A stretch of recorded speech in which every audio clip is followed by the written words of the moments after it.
नमस्कार, मैं रिया आप सभी का स्वागत करती हूँ सिटी न्यूज मुजफ्फरपुर में। खबरों की शुरुआत करेंगे आज के मुख्य समाचारों के साथ। हेडलाइन के प्रायोजक हैं माताजी हार्डवेयर एंड पेंट्स। अय्यपुर थाना क्षेत्र के रसूलपुर गांव के 10 वर्षीय छात्र का अपराधियों ने किया अपहरण। शहर में लगी ट्रैफिक सिग्नल सिस्टम के ठीक होते ही नियम तोड़ने वालों के मोबाइल पर पहुंचने लगा चालान। और नवरात्र पूजा के तीसरे दिन भक्तों ने मां के तीसरे स्वरूप चंद्र घंटा की पूजा अर्चना की। तो ये थे आज के मुख्य समाचार। अब खबरें विस्तार। अय्यपुर थाना क्षेत्र के रसूलपुर गांव के 10 वर्षीय छात्र का अपराधियों ने अपहरण कर लिया। मुजफ्फरपुर में दिन दहाड़े बेखौफ अपराधियों ने पुलिस को खुली चुनौती देते हुए तीसरी कक्षा में पढ़ने वाले 10 वर्षीय छात्र का अपहरण कर लिया। घटना के बाद पूरे परिवार में कोहराम मचा हुआ है। मामला अय्यपुर थाना क्षेत्र के रसूलपुर गाँव का है, जहां सोमवार की दोपहर भिकनपुर पंचायत के ही रसूलपुर निवासी पप्पू कुमार का तीसरे कक्षा में पढ़ने वाले 10 वर्षीय श्लोक कुमार को स्कूल के बस से घर निकट उतारा गया था।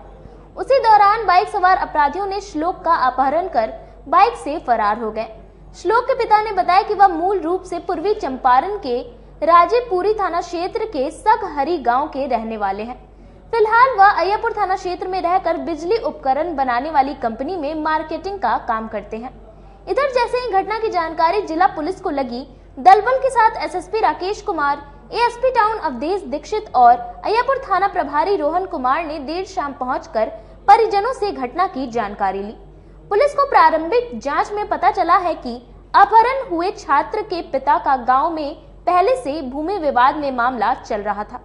हालांकि अब तक कोई फिरौती की मांग किए जाने की बात सामने नहीं आई है। एसएसपी राकेश कुमार ने बताया कि श्लोक की बरामदगी के लिए आसपास के इलाके के सीसीटीवी फुटेज खंगाले जा रहे हैं।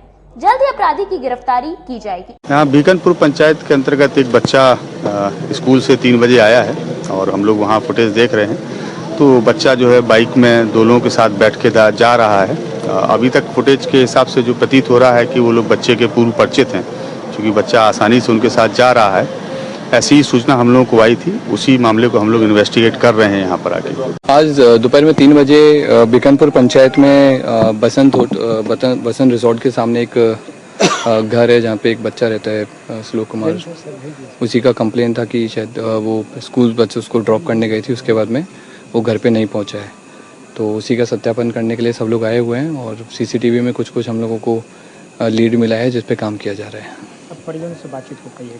हाँ, परिजन से बातचीत चल रही है और जो भी पॉसिबल एंगल से सब पे हम लोग अलग अलग टीम काम कर रही है। क्या लग रहा है सर मामला? अभी क्लियर नहीं है, बस वो दिख रहा है कि 2 मोटरसाइकिल वाले हैं जो बच्चे को लेकर के गए हैं। अब उसके आगे बाकी सीसीटीवी वाले लोग काम कर रहे हैं। किडनैपिंग के भी हैं? हाँ, अभी प्राइमा फेसी हम लोग इसको किडनैपिंग ही मान के चल रहे हैं। मेरे बेटा का किडनैपिंग हुआ है। कहाँ पे पढ़ता था और कैसे आपको पता चला? वो पैगविन पब्लिक स्कूल में पढ़ता था। जैसे उसका टाइमिंग था 3 बजे घर डेली आ जाता था। तो आज क्या हुआ कि वो 3:30 के करीब तक वो घर नहीं पहुंचा, तो हमारे घर से कॉल गया कि अभी तक बच्चा नहीं आया है। फिर हम ड्राइवर को कॉल किए कि भाई कहाँ है, ये अभी तक ड्रॉप क्यों नहीं किए। तो ड्राइवर ने बोला कि नहीं, हम तो ड्रॉप कर दिए हैं बच्चे को, कि जहाँ छोड़ते थे वहाँ पे हम उतार दिए हैं। फिर उसके बाद हम लोग उसको ढूंढना चालू किए तो लगा कि नहीं, बच्चा तो हमें मिला नहीं। क्या चीज़ से आता था यहाँ पे आपके पास? वो वान थी, स्कूल वान, उससे ड्रॉप होता था। आज जब स्कूल आता था यहाँ से कोई पिक करने आता था आपके घर? नहीं, कोई नहीं, वो खुद आता था और जाता था। 3 बजे गाड़ी यहाँ से? जी, 3 बजे। कौन स्कूल है और कहाँ से? पैगविन पब्लिक स्कूल भिकनपुर पंचायत में है, 3 क्लास में पढ़ता है। पहले से कोई विवाद भी चल रहा है किसी? नहीं, पहले से कोई विवाद नहीं है। वैसा गांव में हल्का फुल्का विवाद है, जो घर में जमीन के मैटर चल रहा है गांव में। मुजफ्फरपुर में किसी से? नहीं, मुजफ्फरपुर में कहीं किसी से नहीं। उसके बाद आप काफी खोजबीन कर नहीं मिला तो फिर हम लोग प्रशासन को खबर किए। प्रशासन आई है तो वो अपने स्तर से सारा जांच पड़ताल कर रही है। फिर सीसीटीवी कैमरा देखा गया तो उसमें पता लगा कि हमारे लड़के का किडनैपिंग हो गया है। कौन लोग किडनैपिंग किया है, किसी को पहचान? नहीं, कोई जान पहचान नहीं। बाइक है एक, उस पे 2 आदमी आए हुए थे, वही लेकर गए। हाँ, बच्चा दिख रहा है। कहाँ से वो किडनैप किया है, किस जगह? हमारे घर के नजदीक से, जहाँ स्कूल गाड़ी ड्रॉप करती थी रोड पे। वहीं से, हाँ ठीक वहीं से। आसपास के लोगों से बातचीत हुई है कि किसी ने देखा हो? हाँ बातचीत तो अगल बगल सारे लोग से हुई है, लेकिन कोई मतलब उस पे ध्यान नहीं दिया है, नहीं पता चला किसी को कि जहाँ किडनैपिंग हो गया, सो देख नहीं पाया कोई। क्या नाम है आपका? पप्पू कुमार सिंह। क्या करते हैं? हम इलेक्ट्रिक डिपार्टमेंट में है, मार्केटिंग का काम करते हैं। शहर में लगे ट्रैफिक सिग्नल का सिस्टम ठीक होने के बाद नियम तोड़ने वाले लोगों के मोबाइल पर चालान पहुंचना शुरू हो गया। सावधान, अगर आप ट्रैफिक सिग्नल तोड़कर निकल रहे हैं तो अब जुर्माना देने के लिए तैयार रहना होगा। परिवहन विभाग के पोर्टल में तकनीकी गड़बड़ी की वजह से अभी सिग्नल तोड़ने के बावजूद चालान जारी नहीं हो रहा था। इस समस्या को traffic DSP, DGO, smart city engineer व नई दिल्ली स्थित NIEC ने संयुक्त प्रयास से सुलझाया है। अब आज से ट्रैफिक सिग्नल तोड़ने वालों पर सीसी कैमरा फोटो के साथ चालान जारी करना सुनिश्चित कर देगी। इसका मैसेज मोबाइल पर भेजा जाएगा। जानकारी देते हुए ट्रैफिक डीएसपी नीलाभ कृष्ण ने कहा कि पहले भी ट्रैफिक सिग्नल तोड़ने पर चालान कट रहा था, लेकिन पब्लिक तक तकनीकी वजह से नहीं पहुंच रहा था। इसे दूर कर लिया गया है। पहले के पेंडिंग चालान भी जारी करना शुरू हो गए हैं। ट्रैफिक चालान शुरू से कट रहा है, HSD मशीन से कट रहा था, उसके मैसेजेस आप लोगों तक जा रहे थे। और स्मार्ट सिटी के अंतर्गत जो ITMS सिस्टम है, जिसे हम लोग CCTV कैमरा का चालान करते हैं, वो भी अपना काम कर रहा था। सिर्फ एक प्रक्रिया रुकी हुई थी कि वो चालान का मैसेज आपको डिलीवर नहीं हो रहा था। उस पे स्मार्ट सिटी, परिवहन विभाग और यातायात पुलिस ने काम किया है और अभी हम लोग उसको हल करने की दिशा में आगे बढ़ चुके हैं। आप देख रहे होंगे कि अब आपके पास करंट चालान जा रहे हैं। अगर आप शहर की सड़कों पर कोई वायलेट करते हैं तो वो मैसेजेस आपको मिलने शुरू हो जाएंगे। तो आप जानते हैं एक्ट के अनुसार हमें यातायात का नियमों का पालन करना है। तो उन अगर नियम का पालन नहीं करते हैं तो उसके वायोलेशन का चालान आपके पास जाता है। वो अब सुचारू रूप से आपके पास जाना शुरू हो गया है। कुछ लोगों का कंफ्यूजन है कि ट्रैफिक चालान करता है सुबह 9 बजे से लेकर रात्रि के 9 बजे तक। नहीं, ऐसा नहीं है। ट्रैफिक लाइट्स का कुछ टाइम हो सकता है जो समय समय पर सेट भी किया जाता है, लेकिन ये नियम पूरे जिले के लिए हैं, केवल शहरी क्षेत्र के लिए ही नहीं, ग्रामीण क्षेत्र के लिए भी है। 24 घंटे चलते हैं क्योंकि आपकी सुरक्षा के लिए बनाए गए हैं, तो इनको आपको मानना चाहिए और हर समय मानना चाहिए। चालान का मोड क्या मैनुअल है या नहीं? चालान का मोड, पहले जो चालान कटते थे रसीद के माध्यम से, उनको मुख्यालय द्वारा बंद किया जा चुका है। अब HSD मशीन के द्वारा चालान काटे जाएंगे, जिसको आप POS मशीन भी जानते हैं। दूसरा, स्मार्ट सिटी के अंतर्गत जो ITMS के अधीन कैमरे लगे हैं, उनसे भी चालान काटा जा रहा है। तो चालान नहीं जमा करने पर क्या होगा? चालान नहीं जमा करने पर आपका आगे का जो, जैसे पॉल्यूशन अगर आपका एक्सपायर कर गया या फिर आपका कुछ हो गया, तो वो फिर आप उसको रिन्यू नहीं करवा पाएंगे और शमन की राशि जो है, अगर आप ऑफेंडर, रिपीटेड ऑफेंडर होते हैं, वो बढ़ती जाएगी। और फाइनली जो परिवहन विभाग है, अलग अलग वाहनों के लिए उन्होंने अलग अलग नियम बनाए। परिवहन कार्यालय और उसकी वेबसाइट से आप उसकी जानकारी प्राप्त कर सकते हैं। शहरवासियों को क्या संदेश देना चाहिए? शहर आपका अच्छा है, सुंदर है, इसको और खूबसूरत बनाइए। यातायात नियमों का पालन करके आप ऐसा कर सकते हैं। खुद को अगर आप प्रेरित कर लें कि हम यातायात नियम का पालन करेंगे, तो मेरी समझ ये है कि आप अपने शहर में बेहतर यातायात सुविधा खुद को दे पाएंगे। जो भी वाहन चालक गाड़ी चला चुके हैं, ट्रैफिक रेगुलेशन को तोड़ चुके हैं, वैसे वाहनों को क्या भविष्य में भी चालान काटा जाए, भेजा जाएगा? आप अगर ट्रैफिक रूल तोड़ चुके हैं, हमारे सिस्टम में है वो लॉक्ड, और वो उसका मैसेज आपको तुरंत मिलेगा। जैसा कि आपने खुद कहा कि वो नियम तोड़ चुके हैं, ठीक है? तो जो एक्ट है, जो नियम है, वो बनाए गए हैं कि अगर आप वायलेट करते हैं तो आपको फाइन कटेगा। उन्हीं नियमों के अधीन हमारे सिस्टम में जो भी लॉग्ड डेटा है और जो हमारे पास इंफॉर्मेशन है, उसके अधीन चालान काटा जाएगा और मैसेज आप तक निश्चित रूप से पहुंचेगा। जिले में डेंगू का कहर जारी। हालांकि मौसम में परिवर्तन होने के कारण डेंगू की रफ्तार कम होते दिख रही है। जिले में डेंगू के 10 नए मरीज मिले हैं। इसके साथ ही डेंगू मरीजों की कुल संख्या 280 और चिकनगुनिया के 1 केस है। चिकित्सा पदाधिकारी सिविल सर्जन डॉक्टर चंद्रशेखर प्रसाद ने बताया कि नए मरीजों में से 1 मुशहरी के, 3 अर्बन, 1 बोचहा, 2 मीनापुर, 1 कुढ़नी और 1 औराई के हैं। सभी को जांच के दौरान पॉजिटिव पाया गया है। अभी तक 281 केस सामने आए हैं। जहां जहां डेंगू के मरीज मिल रहे हैं वहां वहां फॉगिंग कराई जा रही है। की स्थिति अभी मोटा मोटी वही रफ्तार है, कभी कम हो जा रहे हैं, कभी ज्यादा हो जा रहे हैं, क्योंकि मौसम में नमी के कारण ये देखा जाता है। हर साल इतनी केसेस तो डेंगू के नहीं आ रहे थे, लेकिन इस बार कुछ ज्यादा ही है, लेकिन सतर्कता बरती जा रही है, कोई कैजुअलिटी नहीं है। 280 केस और एक चिकनगुनिया का मिला के 281 केस टोटल हमारे जिला में है। सभी जगह काम कर रहे हैं लोग इसकी जागरूकता के लिए, इसके बचाव के लिए फॉगिंग हो रही है। जहाँ जहाँ डेंगू के मरीज मिले हैं वहाँ फॉगिंग हो रही है, शहर से लेकर उन क्षेत्रों में, खास करके जहाँ डेंगू के मरीज मिले हैं। सभी पीएचसी में और सदर में भी डेंगू के मरीजों को इलाज की व्यवस्था की गई है। इलाज हमारा हो रहा है, पूरी जांच की फ्री व्यवस्था, मुफ्त व्यवस्था है। एलिजा टेस्ट हो रही है, जिसको भी पॉजिटिव आ रहा है उसको हम लोग कह रहे हैं घर पे रहिए, पानी का सेवन ज़्यादा कीजिए, घबराने की जरूरत नहीं, इसकी कोई बहुत इलाज नहीं है, लेकिन शरीर में पानी की मात्रा प्रचुर रहनी चाहिए। और बुखार तेज हो तो पैरासीटामोल और बी कॉम्प्लेक्स का उपयोग करें और घर पे रहें, स्वच्छ खाना खाएं, घर के अगल बगल अपने घर में साफ सफाई सूखा रखने की कोशिश करें। जहाँ कूलर है या पानी जम रहा है या गंदगी कहीं है तो उसको साफ रखें। यही इससे बचने का उपाय है। रात में मच्छरदानी का उपयोग करें, शरीर में तेल का इस्तेमाल करें ताकि मच्छर वहाँ नहीं बैठ पाए, और लोगों को भी अपनी तरफ से जागरूक की जाए। पिछले 24 घंटे में कितने मरीज मिले? पिछले 24 घंटे में 10 मरीज मिले हैं, जिसमें एक मुशहरी के हैं, 3 शहरी क्षेत्र के हैं, 2 मीनापुर के हैं, एक मोतीपुर का है, एक बोछा का है, एक कुढ़नी और एक औराई का है। ये टोटल मिला के 281 केस, एक चिकनगुनिया के लेके 2 चिकनगुनिया का और केस है, जिसके साथ लेकिन डेंगू के साथ है, वो डेंगू के मिलाकर ये स्थिति है। ऑटो में सवार महिला के पर्स से सिंधमारी कर उचक्कों ने 15,000 रुपए उड़ा लिए। मुजफ्फरपुर में ऑटो में सवार महिला की सिंधमारी करके उड़ाए 15,000 रुपए। मामला ब्रह्मपुरा थाना क्षेत्र का है। पीड़िता ने इस संबंध में कार्रवाई के लिए शिकायत थाने में दर्ज की है। महिला ऑटो में सवार होकर घर जा रही थी। इस दौरान ऑटो में बैठी महिला ने उड़ाया महिला के पर्स काट करके रुपए। पुलिस मामले की जांच में जुटी हुई है।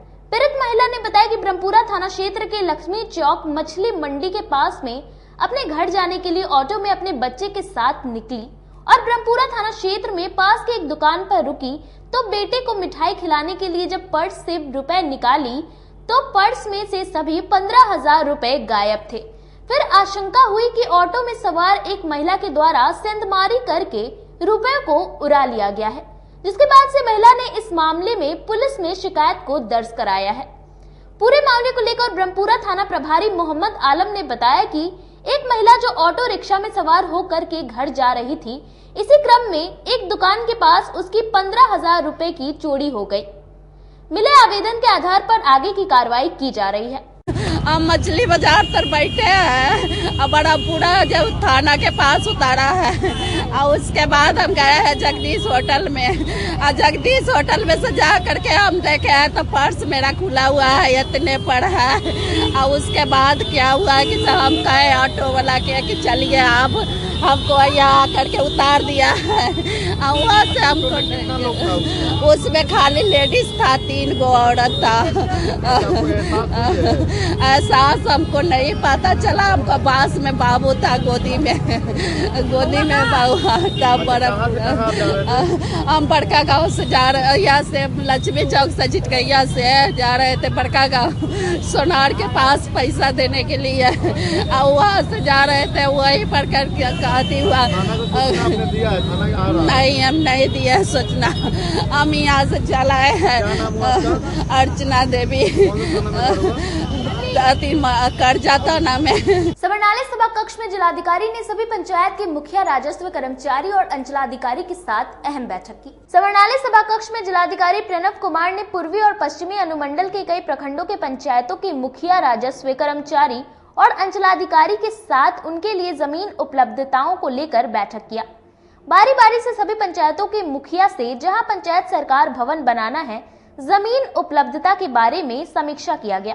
समीक्षा के क्रम में अधिकतर मुखियाओं ने जमीन उपलब्धता को चिन्हित किया, जिस पर जिला पदाधिकारी ने संबंधित अंचलाधिकारी से प्रतिवेदन की मांग की। जमीन उपलब्धता के लिए तैयार दान प्रक्रिया को प्राथमिकता से कार्रवाई करे। उपलब्ध जमीन नदी किनारे या अतिक्रमण स्थिति में है। जिला पदाधिकारी ने स्थायी अतिक्रमण के अविलंब अतिक्रमण मुक्त करने का निर्देश दिया है। निषेध नीति लागू है, जिसके अंतर्गत सरकारी निर्णय के अनुसार वैसे पीड़ित परिवार जिनकी डेथ किसी शराब के पीने से हुई है, उनको मुआवजा राशि दिए जाने का प्रावधान किया गया है। उसी के परिप्रेक्ष्य में आज हम लोगों ने 4 वैसे व्यक्ति परिजनों को 4-4 लाख रुपए की राशि प्रदान की है। और आज इसके साथ ही साथ हम लोगों ने बैठक की थी सभी मुखिया, सभी राजस्व कर्मचारी, सभी अंचल अधिकारियों की, और इसमें पंचायत सरकार भवन के लिए भूमि चिन्हित करने का निर्देश दिया गया है। और मुखिया जी लोगों से भी हम लोगों ने प्रतिवेदन प्राप्त किया है। कई लोगों के द्वारा बताया गया कि जमीन उपलब्ध है, उनका प्रस्ताव मंगाकर शीघ्र पंचायत जो राजभवन है, पंचायत सरकार भवन के लिए हम लोग प्रपोजल भेजेंगे। नवरात्रि पूजा के तीसरे दिन मां के तीसरे स्वरूप मां चंद्रघंटा की भक्तों ने पूजा अर्चना की। शारदीय नवरात्रि का आज तीसरा दिन है और इस दिन मां दुर्गा के तीसरे स्वरूप देवी चंद्रघंटा की पूजा अर्चना की जाती है। देवी भागवत पुराण के अनुसार मां दुर्गा का यह स्वरूप परम शांतिदायक और कल्याणकारी है। इनके मस्तक में घंटे के आकार का अर्धचंद्र है, इसी कारण देवी का नाम चंद्र घंटा पड़ा है। मां दुर्गा की यह शक्ति तृतीय चक्र पर विराज कर ब्रह्मांड के 10 प्राणों व दिशाओं को संतुलित करती है और महाआकर्षण प्रदान करती है। इनकी उपासना से भक्तगण समस्त सांसारिक कष्टों से छूटकर सहज ही परम पद के अधिकारी बन जाते हैं।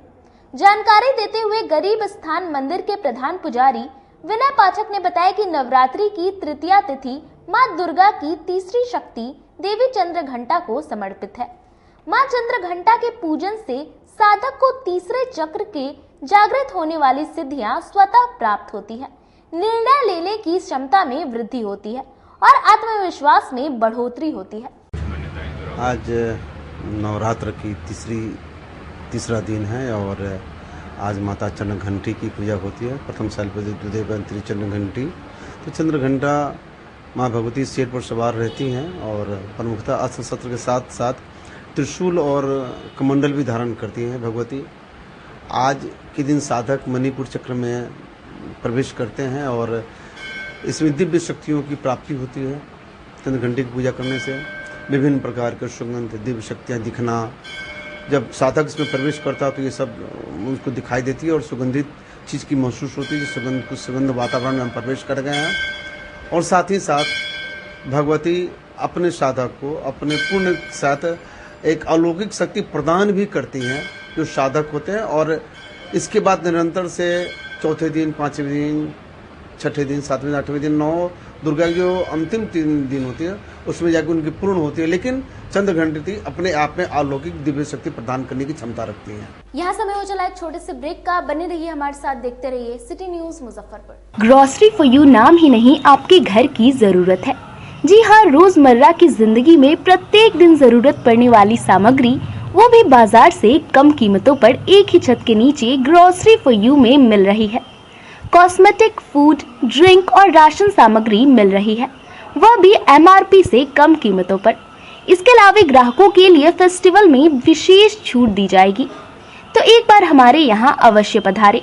हमारा पता है star city mall, Bindeshwar complex, Ayyapur Chowk, Darbhanga road, Muzaffarpur, Bihar. Landmark Anandeshwar Mahadev Mandir. Contact us on 7349102197 and 8434370964. माताजी Nerolac paints, hardware, home decoration, Hindware, bath fitting, Jaquar bath fitting एवं आशीर्वाद पाइप के अधिकृत विक्रेता। आइए इस दिवाली पर अपने घर को एक नया लुक दें, वह भी एक ही छत के नीचे। सारी सामग्री की सुविधा उपलब्ध है। ग्राहकों के लिए उत्तम पार्किंग की सुविधा उपलब्ध है। तो एक बार माताजी प्रतिष्ठान में आएं और एक बार सेवा का मौका दें। दीपावली के शुभ अवसर पर 25,000 की खरीदारी करने पर 5 ग्राम चांदी का सिक्का, 51,000 की खरीदारी पर गैस चूल्हा और 1 लाख की खरीदारी पर सेमी ऑटोमेटिक वॉशिंग मशीन मुफ्त हाथों हाथ पाएं। हमारा पता है माताजी Kalambagh road near Reliance petrol pump, Muzaffarpur. Call S 9852948311। हमारा दूसरा नंबर है 9334102381। मुजफ्फरपुर जिले की शान बन चुकी बाबा लाठी अब लोगों की जरूरत बन चुकी है। अत्याधुनिक रेंज और भरोसे को समेटे हुए लोगों के लिए नई नई डिजाइनर लहठी बाजार में उतारते रहते हैं। ऐश्वर्या राय बच्चन, सचिन तेंदुलकर की पत्नी से लेकर न जाने कितने सारी नामी हस्तियां इस लहठी के दीवाने हो चुके हैं। लोगों के साथ ने ही बाबा लहठी की पहचान देश से लेकर विदेश तक बनाई है। ऐसा साथ बनाए रखने के लिए आप लोगों का तहे दिल से धन्यवाद। उत्तर बिहार का पहला नीलकमल एक्सक्लूसिव शोरूम खुल गया है आपके अपने शहर में। नीलकमल इंडिया की फेवरेट फर्नीचर ब्रांड है। इस कंपनी के सभी रेंज एक ही छत के नीचे आपको मिलेंगी। होम फर्नीचर, ऑफिस फर्नीचर की सभी रेंज यहाँ उपलब्ध है। कंपनी का एक्सक्लूसिव शोरूम होने के कारण 40% तक की विशेष छूट मिल रही है। इसके अलावे 0% इंटरेस्ट के साथ बैंक से फाइनेंसिंग की भी सुविधा उपलब्ध है। तो देर मत कीजिए, एक बार हमारे यहाँ अवश्य पधारें। हमारा पता है Mithanpura, Narayanpur road, opposite Vaishali management college और हमारा मोबाइल नंबर है 9334900888 और हमारा दूसरा नंबर है 7004320580। एसोसिएट नीलकमल का फर्नीचर शोरूम नारायणपुर से हट करके मिठनपुरा चौक के समीप क्लब रोड में हम लोगों ने अभी स्थापित किया है, जहां आपको होम फर्नीचर के, ऑफिस फर्नीचर के विस्तृत रेंज देखने को भव्य रूप से मिलेंगे। और हमारे पास मैट्रेस की भी एक बहुत अच्छी रेंज उपलब्ध है और साथ ही साथ हमारा लगन का भी काफी भारी डिस्काउंट ऑफर चल रहा है, जिसमें 40% तक की छूट दी जा रही है। और साथ में हमारे यहाँ फिनांस की भी सुविधा है, जिसमें आप बजाज से, HDFC से 0 डाउन पेमेंट पर भी सारी चीजें ले जा सकते हैं। तो आप लोगों से निवेदन है कि एक बार आकर के हमें सेवा का मौका। अपने सपनों की आशा को दे एक नई पहचान माँ भवानी डेकोर प्राइवेट लिमिटेड के साथ, जो है ऑथराइज्ड डिस्ट्रीब्यूटर ऑफ कजारिया। देश की मिट्टी से बनी टाइल से देश को बनाते हैं। और जहां मिलती है सभी प्रकार के Indian and imported granite, marble, sanitary एवं कोटा स्टोन का अनोखा एवं आकर्षक संग्रह। माँ भवानी डेकोर प्राइवेट लिमिटेड मतलब a complete floor solutions. New 0 mile Dadar road, Muzaffarpur. Call 9934753111। Break के बाद आप तमाम दर्शकों का एक बार फिर से स्वागत है। चलिए रुक करते हैं अन्य खबरों की ओर। बिहार विद्यालय रसोइया यूनियन ने जिला कमेटी SUCI कार्यालय में परिषद में बैठक की। बिहार विश्वविद्यालय रसोइया यूनियन की जिला कमेटी की बैठक मंगलवार को SUCI जिला कार्यालय मोती झील में की गई। इस बैठक में रसोइयों के विभिन्न समस्याओं पर 31 अक्टूबर को मुख्यमंत्री के समक्ष हो रहे प्रदर्शन की तैयारी की समीक्षा की गई। मौके पर कमेटी के जिला संयोजक राम सेवक पासवान ने कहा कि 13 सूत्री मांगों के समर्थन में बिहार विश्वविद्यालय रसोइया यूनियन 31 अक्टूबर को पटना के गर्दनी बाग में 1 दिवसीय धरना प्रदर्शन के माध्यम से सरकार को चेतावनी देने का कार्य करेगी। अगर इसके बावजूद हम लोगों की मांगों पर विचार नहीं किया जाएगा तो हम लोग आगे अनिश्चितकालीन हड़ताल पर जाने को विवश हो जाएंगे। मुजफ्फरपुर जिला के मोती झील AIUTC कार्यालय में बिहार विद्यालय रसोइया यूनियन की बैठक हुई है और विभिन्न प्रखंडों से जो सैकड़ों की संख्या में आज रसोइया आई है। 31 अक्टूबर का जो धरना प्रदर्शन का जो कार्यक्रम लिया गया है, पूरे बिहार से हम लोग गर्दनीबाग पटना में अपनी 13 सूत्री मांगों को लेके रसोइया आवाज़ बुलंद करेगी। और अगर एक दिन की प्रदर्शन है, अगर हमारी बातें अगर सरकार नहीं सुन रही है तो चेतावनी दे के हम लोग आ रहे हैं कि हो सकता है कि आने वाला समय में हम लोग अनिश्चितकालीन हड़ताल की घोषणा भी उसी 31 तारीख को हम लोग करेंगे। आज संयुक्त बैठक है या अपना बिहार विद्यालय रसोइया का बैठक? आज बिहार विद्यालय रसोइया यूनियन का संयुक्त बैठक नहीं है, बिहार विद्यालय रसोइया यूनियन की ही आज बैठक है। बाकी आंदोलन संयुक्त है। आंदोलन 4 यूनियन रसोइया यूनियन है, वो चारों संयुक्त आंदोलन है। मुजफ्फरपुर जिला के सभी प्रखंडों से जुटेंगे रसोइया? हजारों की संख्या में, लगभग आपको 3000 से भी ज्यादा संख्या में गर्दनीबाग में पहुंचने की संभावना लग रही है। दुर्गा पूजा को लेकर नगर निगम सुस्त दिख रही है। शहर के कई प्रमुख चौक चौराहों में गंदगी का अंबार है। दुर्गा पूजा शुरू होने के बाद भी स्मार्ट सिटी मुजफ्फरपुर के विभिन्न चौक चौराहों और मंदिरों के आसपास कूड़े कचरे का अंबार लगा हुआ है। मुजफ्फरपुर शहर तो कूड़े का टिला बन गया है। इससे बाजार और पूजा करने आने जाने वाले हजारों लोगों को परेशानी हो रही है। दुर्गा पूजा जैसे बड़े त्योहार में भी साफ सफाई की यह स्थिति निगम की कार्यशैली पर एक बड़ा सवाल है। दुर्गा पूजा में सफाई को लेकर निगम प्रशासन ने अभी तक विशेष अभियान की कार्य योजना नहीं बनाई है। अधिकारियों की लापरवाही का खामियाजा शहर वासियों को भुगतना पड़ रहा है। प्रदूषण का बड़ा इसके लिए मेरी बात भी हुई है, हम लोग पानी का उस पर छिड़काव करवाएंगे। परसों हम लोग भी मैं वहाँ से आ रही थी, देख बहुत ज्यादा प्रदूषण था, धूल बहुत ज्यादा उड़ रही थी जहाँ पे काम हो रहा है। इसको लेकर कल भी मेरी बैठक भी है, तो इस पर भी हम लोग उन लोगों के सामने इस बात को बोलेंगे कि जहाँ पर स्मार्ट सिटी का काम हो रहा है वहाँ पर पानी का छिड़काव होते रहना चाहिए। रंगों का पर्व चालू हो गया है, शहर में गंदगी का अंबारा नजर अभी भी दिखने को मिला। पूजा पंडालों के पास गंदगी दिखने को मिल रहा है। हाँ, तो पर्व शुरू हुआ है, तभी इससे पहले भी मैंने समीक्षा बैठक की थी और जहाँ पर गंदगी है वहाँ पर निगम के कर्मचारी लगे हैं, जहाँ पे कमी है मैं उसको पूरा दूर करवाती हूँ। अभी तो स्टार्टिंग है, अभी तो छठ महापर्व भी है तो नहीं, हम लोग आज ही करने, परसों में कल भी मैंने किया है, फिर कल भी हम लोग इस पर देख लेते हैं कि कहाँ पर क्या कमी है, उसको हम लोग दूर करवा देते हैं। जहाँ पे सफाई नहीं हुई है, क्या जहाँ पर कहीं पे अगर पानी जमा है या स्लैब का दिक्कत है, रोड टूटा है, कल भी इसका हम लोग निरीक्षण करके हम लोग इससे पहले भी जब दुर्गा पूजा से पहले भी हम लोगों ने सबको बुला करके बैठक करवाई थी, हम लोगों ने बैठक लिया था, तो उस समय हम लोगों ने निर्देश भी दिया था। अब जहाँ कमी है उसको हम लोग करवा लेते हैं। असर नहीं दिख रहा है, असर तो नहीं दिख रहा है। नहीं दिख रहा है तो कल हम लोग जब निकल रहे थे, हम लोग खुद अपनी आंख से देखेंगे, तब सबको बुला के फिर एक बार सबसे जवाब हम लोग पूछते हैं कि क्या कारण है, किस कारण से नहीं हो रही है। रोड का पिचिंग किया जा रहा है, लेकिन वो पिच जो है रात में बनता है और सुबह में पूरा उखड़ रहा है। देखिए, स्मार्ट सिटी के काम के तहत बहुत हजार पेड़ कट गए। रोड के किनारे के जितने भी पेड़ हैं वो काटे गए, फिर रोड जो बनाया गया उसके बाद पेड़ वापस नहीं लगाए गए। तो ये तो गलती हुई है स्मार्ट सिटी के तरफ से। तो कल मीटिंग है, परामर्शदात्री की मीटिंग है हम लोगों की स्मार्ट सिटी की, तो मैं इस बात को उठाऊंगी कि जितने पेड़ काटे गए हैं कम से कम उसका 70% भी लगा दिया जाए, तो पॉल्यूशन का ग्राफ बहुत हद तक कंट्रोल में आएगा। तो मैं इस बात को उठाऊंगी। अभी तो मैं सोच ही रही थी इस चीज़ को, क्योंकि पॉल्यूशन का ग्राफ बहुत, मुझे तो लगता है कि सबसे ज़्यादा पॉल्यूटेड सिटी में मुजफ्फरपुर हमारा है, तो बहुत शर्म की बात है। तो इसकी पहल मैं कल करूंगी और इस बात को उठाऊंगी कि पेड़ लगाए जाएं। जो भी खादी भंडार साइड के तरफ से भी मुझे कंप्लेन आया है कि करीब 400-500 पेड़ उधर काटे गए हैं, लेकिन लगाए नहीं गए। कंक्रीट का जंगल कंप्लीट बनता जा रहा है मेरे पास, क्योंकि हर तरफ सीमेंट का ओटा नजर आपको आ रहा है।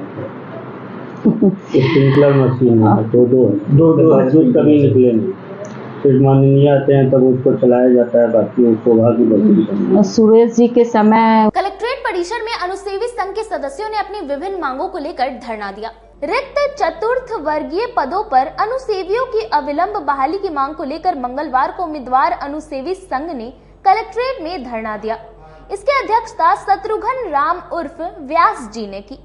उन्होंने धरना को संबोधित करते हुए बताया कि लगभग 10 वर्षों से रिक्त चतुर्थ वर्गीय पद पर किसी भी अनुसेवी की बहाली नहीं की गई है। 10 वर्षों से उम्मीदवार नियुक्ति के इंतजार में है, लेकिन सरकार इस पर ध्यान नहीं दे रही।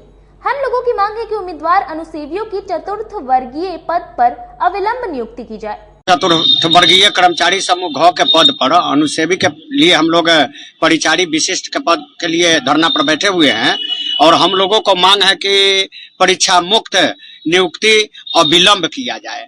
2011 से हम लोगों को तरपाया जा रहा है, न जाने कब तक तरपाएंगे, इसलिए मांग मेरा एक ही है कि परीक्षा मुक्त जैसे पहले नियुक्तियां होती थी, ठीक उसी प्रकार से अभी भी नियुक्ति हम लोगों को अविलंब करा दिया जाए।